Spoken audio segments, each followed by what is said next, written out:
Salam sejahtera, terima kasih Yang di-Pertua atas peluang untuk saya turut serta dalam perbahasan Belanjawan 2026 ini. Nampaknya masih disenaraikan duduk di sebelah Perikatan Nasional. Saya ingin memulakan dengan menyentuh mengenai banjir yang hampir setiap tahun melanda kawasan saya di Tasik Gelugor. Sejak beberapa hari lepas, Yang di-Pertua, ratusan keluarga di Tasik Gelugor terpaksa dipindahkan ke pusat-pusat pemindahan sementara kerana rumah mereka dilanda banjir. Saya nak merakamkan ucapan terima kasih dan penghargaan saya kepada semua sukarelawan dan petugas yang membantu kami di Pusat Khidmat Parlimen Tasik Gelugor. Mereka bertungkus lumus untuk membantu mangsa-mangsa banjir sejak waktu mula air naik lagi. Saya begitu bernasib baik kerana sebegitu ramai sukarelawan yang sudi membantu kami untuk membantu rakyat. Saya juga nak merakamkan ucapan penghargaan dan terima kasih saya kepada semua petugas daripada pelbagai agensi kerajaan, daripada pelbagai NGO, pelbagai pihak-pihak yang membantu, yang tak kenal penat lelah untuk membantu semua yang terkesan. Banyak agensi yang terlibat dan bagi pihak penduduk Tasik Gelugor saya nak nyatakan bahawa semua ini kita amat menghargai pertolongan dan bantuan yang mereka berikan. Bagaimanapun sudah pasti kita tak boleh berpuas hati dengan hanya memberi bantuan setiap kali banjir melanda. Banjir ini bukan berlaku sekali tahun ini saja. Apa yang kita mahukan yang betul ialah penyelesaian yang muktamad kepada masalah ini. Dalam belanjawan kali ini, saya melihat ada peruntukan yang diberikan untuk mengurangkan risiko bencana banjir dan ada juga peruntukan yang diberikan untuk membiayai kos bantuan dan perpindahan apabila banjir melanda. Saya tak payah pergi ke detailnya lah, tapi ada peruntukan itu. Tapi tidak jelas yang betul sama ada peruntukan khusus yang akan diberikan untuk membantu mengurangkan risiko banjir atau mengelak terus banjir ini daripada berlaku dalam kawasan Parlimen Tasik Gelugor. Oleh kerana banyak kementerian terlibat, kalau tengok kali ini pun pelbagai kementerian sama-sama membantu mereka yang terkesan. Dan apabila banyak kementerian terlibat, sudah pasti dana yang ada diagihkan kepada beberapa agensi, banyak kementerian dan sebagainya. Jadi saya nak mohon penjelasan daripada Kementerian Kewangan, berapakah jumlah yang diperuntukkan untuk menyelesaikan masalah banjir dalam kawasan Parlimen Tasik Gelugor dan bagaimanakah jadual pelaksanaan projek-projek yang berkaitan. Tetapi kalau tidak ada peruntukan itu, saya mohon pihak Kementerian Kewangan agar memberikan peruntukan itu agar tidak berulang. Tak perlulah setiap tahun nak bangun dalam Dewan menimbulkan perkara yang sama. Yang betul, seterusnya saya juga nak mengucapkan tahniah kepada Ketua Pembangkang kerana berjaya membentangkan satu gagasan yang baik yang menjadi kerangka untuk memandu pemikiran kita mengenai apa yang Perikatan Nasional boleh tawarkan jika memerintah negara. Saya rasa dalam ucapan itu, kalau kita lihat reaksi rakyat, banyak yang positif. Tapi saya rasa kita kena minta maaf juga sebab momentum sambutan rakyat terhadap ucapan itu dimatikan dengan pengumuman yang agak tidak kena tempat daripada parti saya sendiri. Betul. Tasik Gelugor, saya nak minta penjelasan sikit. Elok-elok sikit. Sahabat saya Tasik Gelugor, berkenaan dengan isu yang telah dibahaskan tadi, perkara yang dibangkitkan oleh Ketua Pembangkang. Saya dengar Ketua Pembangkang juga mengatakan bahawa tidak perlukan projek LRT di Pulau Pinang. Mungkin perkara itu saya tidak sehaluan lah. Tapi dalam konteks yang sama, saya nak tahu pendapat daripada Tasik Gelugor berkenaan dengan siapa yang lebih layak menjadi Perdana Menteri di sebelah sini. Itu soalan saya. Adakah Yang Berhormat setuju dengan saya Pagoh ke atau Yang Berhormat Larut yang layak jadi Perdana Menteri? Itu soalan saya. Jawapan kepada persoalan itu biarlah kami di sini yang buat keputusan dan selepas itu kalau nak ikut baru boleh sokong selepas itu. Jadi kita tak. Tapi saya ingin tahu pendirian sekarang lah. Yang betul. Ini ambil masa saya. Terima kasih atas usaha yang tidak begitu berjaya pada hari ini. Dalam ucapan Ketua Pembangkang Tasik juga Gelugor saya tanya sebab Pagoh hadir. Dalam ucapan Ketua Pembangkang, beliau juga menyatakan bahawa Belanjawan 2026 ini gagal memberi keyakinan kepada rakyat. Belanjawan ini tidak berani untuk memperkenalkan langkah-langkah yang benar-benar baru untuk memacu pertumbuhan ekonomi negara. Bagi saya, belanjawan ini terlalu selesa dengan retorik yang terlalu banyak dan tidak berpaksikan kepada reformasi sebenar Tidak ada pengumuman-pengumuman yang benar-benar baru dari segi perubahan struktur ekonomi maupun nilai ataupun budaya pentadbiran. Belanjawan ini juga bagi saya gagal untuk mengambil peluang untuk mencipta sumber pendapatan baru untuk negara. Saya ambil contoh yang mudah yang saya pernah sebut sebelum ini. Saya menyambut baik langkah kerajaan untuk menaikkan cukai rokok sebanyak 2 sen sebatang ataupun 40 sen bagi setiap kotak 20 batang. Ini langkah yang baik untuk peningkatan fiskal negara. Tapi yang peliknya, tidak ada satu pun pengumuman mengenai cukai vape yang diumumkan oleh kerajaan, walaupun dalam parlimen sendiri Yang Berhormat Timbalan Menteri Kesihatan menyatakan bahawa Kementerian Kesihatan telah mencadangkan kenaikan cukai vape daripada 40 sen kepada RM4 bagi setiap mililiter. Soalan saya mudah. Mengapa cukai vape ini tidak disebut langsung dalam belanjawan? Adakah Kementerian Kewangan menolak cadangan Kementerian Kesihatan? Adakah wujud percanggahan dasar antara dua kementerian dalam kerajaan yang sama? Yang betul, apabila cukai rokok dinaikkan, saya juga berharap harga minimum rokok akan turut dinaikkan. Yang lebih penting, sehingga hari ini, vape tidak mempunyai harga minima. Tanpa harga minima vape, struktur pasaran akan jadi tidak seimbang dan pengguna akan terus memilih produk yang lebih murah. Malahan anak-anak sekolah juga akan terus membeli vape dengan murah. Bagi saya habis sebab ni. Pasal vape tu. Ya. Sebenarnya rancangan daripada kerajaan nak membatalkan, nak memansuhkan pada tahun depan. So, ya. Tak perlulah ada lagi pertikaian. Saya tidak setuju dengan pandangan itu. Pengharaman itu mungkin ambil masa. Yang kita tanya, nak buat sekarang apa benda? Kalau serius, buat sekarang. Jangan bagi alasan macam-macam nak tunggu penyelesaian masa depan. Dan kalau sekiranya kerajaan benar-benar mahu dasar kawalan nikotin berkesan, bagi saya harga minimum vape bernikotin mesti dilaksanakan segera. Sekurang-kurangnya pada kadar RM6 atau RM6.25 per mililiter agar ada parity dengan harga rokok. Yang betul, seterusnya saya nak menyentuh mengenai usaha memberikan bantuan kepada rakyat.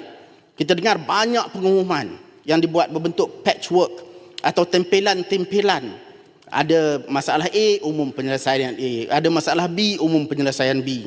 Dan banyak lagi lah, bila kos sara hidup naik, bagi bantuan bulanan. Dan begitulah, tempelan-tempelan yang diperkenalkan untuk isu-isu yang dikenal pasti. Bagus. Tetapi ini bukan penyelesaian sebenar. Apabila kita bercakap mengenai membantu rakyat, sebenarnya pemberian bantuan kebajikan dan subsidi dalam bentuk tempelan ini tidak lestari, tidak sustainable. Sebab setiap bulan atau setiap tahun pasti ada isu-isu baru yang timbul. Itu belum lagi kita bercakap mengenai pertindanan program-program bantuan dan duplikasi program-program kebajikan dalam agensi dan kementerian-kementerian yang pelbagai. Sampai akhirnya rakyat sendiri pun keliru mana nak pergi untuk dapatkan bantuan. Bagi saya, kita perlukan satu reformasi sistem kebajikan yang menyeluruh dan holistik. A proper welfare reform diperlukan dalam negara kita. Kita mesti meneliti semua program dan skim bantuan yang sekarang ini diberikan oleh agensi yang berbeza-beza. Dan seboleh-bolehnya, duplikasi atau pertindanan yang wujud, jika wujud, mestilah dihapuskan. Saya dah beberapa kali sebut contoh yang dilakukan oleh kerajaan United Kingdom di bawah pimpinan Parti Konservatif pada tahun 2010 yang lalu. Pada ketika itu, Parti Konservatif yang menjadi kerajaan merasakan bahawa welfare system di UK terlalu kompleks sehingga menyebabkan berlaku pembaziran. Saya tak banyak masa untuk ulas secara mendalam mengenai isu ini, tapi apabila kerajaan UK buat kajian itu, diwujudkan apa yang dipanggil sebagai universal credit yang mempermudahkan proses untuk rakyat dapat bantuan. Jadi bagi saya, kerajaan perlu memastikan dalam pelaksanaan belanjawan 2026 ada kertas putih yang detail, yang terperinci dibentangkan bagaimana sebenarnya kita nak menyelesaikan isu-isu duplikasi dan pertindanan yang ada dan memastikan rakyat yang perlu benar-benar dapat bantuan dalam jumlah yang mereka perlukan. Yang betul, seterusnya saya nak menyentuh mengenai Kementerian Komunikasi. Kementerian Komunikasi sepatutnya menjadi tulang belakang pada transformasi digital di Malaysia. Di kawasan saya sampai hari ini masih lagi ada capaian internet yang tak stabil. Kampung Selamat, Padang Menora, kawasan-kawasan perumahan baru. Bagaimana kita nak bercakap mengenai ekonomi digital kalau nak pakai WhatsApp pun kadang-kadang terputus-putus. Dan saya harap perkara ini menjadi tumpuan fokus Kementerian Komunikasi dan Kementerian Digital. Selain itu, Kementerian Komunikasi juga mestilah membantu dalam usaha membina masyarakat yang berilmu dengan mempertahankan kebebasan bersuara dalam negara kita. Jangan jadikan kementerian ini sebagai kementerian propaganda yang menyebarkan naratif yang dikehendaki oleh pemerintah sahaja. tetapi menyekat suara-suara yang tidak bersetuju dengan kerajaan. Kita masih lagi mendengar pelbagai akta disalahguna untuk mengekang kebebasan bersuara di kalangan rakyat. Malahan baru-baru ini ada penggiat media sosial, Wan Azri, yang ditahan dan disiasat. Kenapa ini masih berterusan di bawah sebuah kerajaan yang sepatutnya berpegang dengan prinsip reformasi? Saya nak tegaskan bahawa Kementerian Komunikasi tidak boleh menjadi alat propaganda semata-mata. Ia mesti menjadi pemangkin kepada keterbukaan dan accountability. Sikit boleh. Setuju dengan saya bahawa kebebasan tu ada. Kemarin demonstrasi dibenarkan oleh kerajaan. Demonstrasi menentang Trump. Berbanding dengan Parti Bersatu sendiri. Okeylah tu dah. Kan? Terima kasih di dalam Parti Bersatu tidak ada kebebasan bersuara.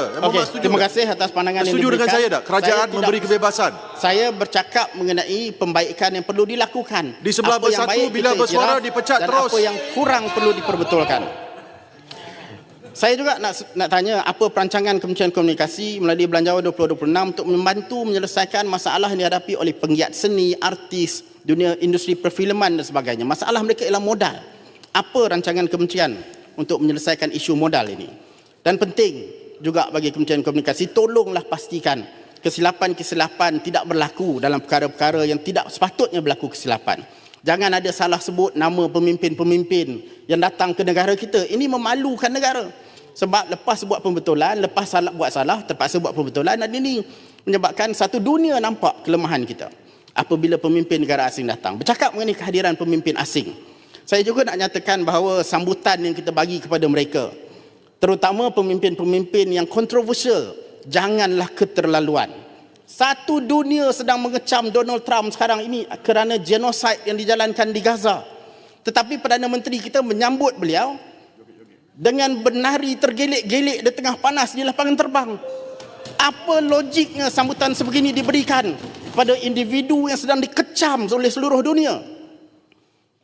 Apa faedah yang kita dapat apabila sambutan sebegini diberikan? Memalukan negara kita bagi saya. Yang dibetul, bila kita nak buat sesuatu, biarlah berpada-pada. Last sekali dalam 40 saat yang saya ada ni, saya nak kembali kepada satu isu setempat, iaitu kembali ke kawasan saya di Tasik Gelugor. Di Tasik Gelugor ni banyak kawasan perumahan yang sedang dibina. Banyaklah Taman Saintex, di Arah Kuda, banyak macam-macam kawasan perumahan baru yang sedang berkembang, dan banyak rumah-rumah baru, keluarga baru berpindah, termasuklah keluarga-keluarga yang masih muda, ada anak-anak yang masih kecil. Tetapi malangnya, apabila diwujudkan kawasan-kawasan perumahan baru ini, masih tidak ada sekolah-sekolah yang ditubuhkan atau dibina untuk memastikan boleh cater kepada keperluan setempat yang telah berubah. Anak-anak terpaksa berulang jauh untuk ke sekolah, walaupun sekolah-sekolah yang ada sekarang pun dah padat dengan pelajar. Ini bukan sekadar isu pendidikan, tapi ini adalah isu kesaksamaan pembangunan. Jadi sebagai penutupnya, yang ini betul, saya tahu dah jeling-jeling tu, dalam belanjawan ini saya tak jumpa penjelasan yang khusus mengenai sama ada sekolah baru akan dibina atau tidak dalam kawasan saya. Saya harap akan ada sekolah baru yang dibina, dan saya minta pihak Kementerian Pendidikan memberi penjelasan mengenai hal ini. Saya tak minta banyak pun, bukan nak mewah-mewah sangat, tapi yang saya minta hanyalah kemudahan paling asas untuk warga Tasik Gelugor. Rakyat di Tasik Gelugor hanya mahu sekolah yang dekat, selamat dan cukup kelengkapan untuk anak-anak mereka. Sekian, terima kasih. Assalamualaikum warahmatullahi wabarakatuh. Terima kasih Yang Berhormat Tasik Gelugor. Peraturan nak tanya sebab peraturan bersyarat mana? Kelas 2/1 Bukit Tasik Gelugor seperti yang kita maklum telah dipecat oleh parti dia. Jadi kenapa dia masih duduk di blok tempat yang sama? Dia sekarang bebas ke dia masih dalam pembangkang ke macam mana? Ya, yang betul dalam parti kita ada peraturan membolehkan rayuan dijalankan sehingga tamat tempoh rayuan itu. Masih lagi nak kekal dalam bersatu. Jadi masih nak kekal dalam bersatu. Kalau nak, Ahli-ahli Yang Berhormat, kalau nak kursus mengenai perlembagaan bersatu, saya boleh bagi. Saya pun tahu juga. Dekat luar tentang Pagun. Dalam masih lagi nak bersatu dengan bersatu. saya jemput Yang Berhormat Kuala Pilah. Bismillahirrahmanirrahim. Assalamualaikum warahmatullahi wabarakatuh dan salam sejahtera. Allahumma salli wa sallim ala sayyidina Muhammad wa ala ali sayyidina Muhammad wa anzilhul maqdal mukarraba indaka yaumal qiyamah.